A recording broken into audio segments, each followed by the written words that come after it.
Nagluto ako guys ng sinigang na isda. Yung yellow pin, yung kulay orange ang laman. Ayan. Nagpapatrabaho kasi kami kaya pinagluto ko sila ng sinigang na isda.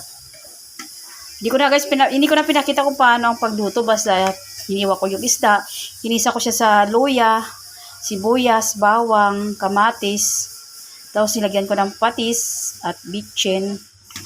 Tapos ginisa ko rin siya sa may kamatis. Ayan. Pwede natin ilagay ang ating pechay. Ginisa ko siya guys kasi para hindi siya malansa.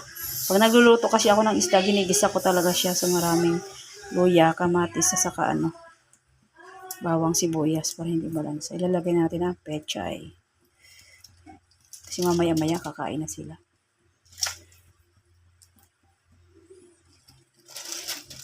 Hiwa-hiwa ko lang ng bahagya yung ating pechay. Para madami. Ayan. Dinamihan ko ng sabaw para marami silang makain. Gusto kasi nila sabaw. Maraming sabaw. Ayan. Overload na naman guys ang ating pananghalian para sa mga nagtatrabaho.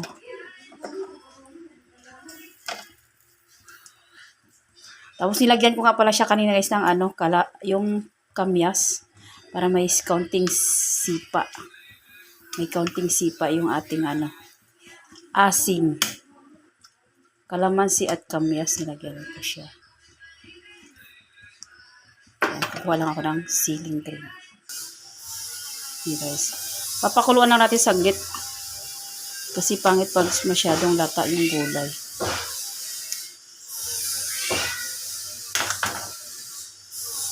Ayan ang ating kanilang pananghalian.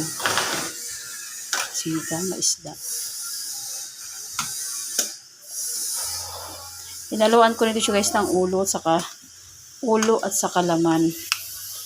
So ayan. Lagyan natin ng kalamansi.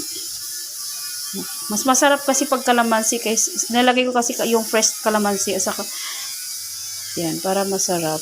Fresh kalamansi ang aking nilalagay. Pwede naman po kayo maglagay ng yung sinigang na isda or sinigang sa miso o sinigang na original. Okay naman po. Pero ako nilalagay ko talaga fresh kalamansi. Mas masarap po kasi pag fresh kalamansi. Maya-maya, mga 11:30, kakain na po sila. So, kasi pala maraming sabaw sa gulay. Ayan, sarap. Ayan po, yung ulo. Ayan. Naluan ko po siya ng ulo.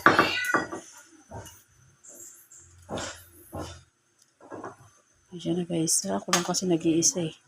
Yung naghawak ng camera.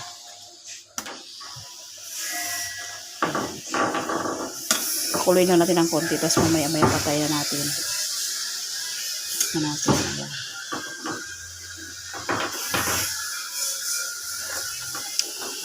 Sakto na yung asim at saka yung alat. Sarap.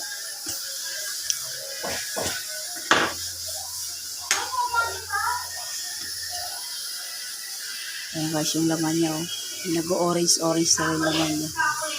Sarap. Bali, pinirito ko muna yan guys yung isda kasi saka ko siya ginisa para hindi siya mas malansa. Okay na po to. Thank you for watching.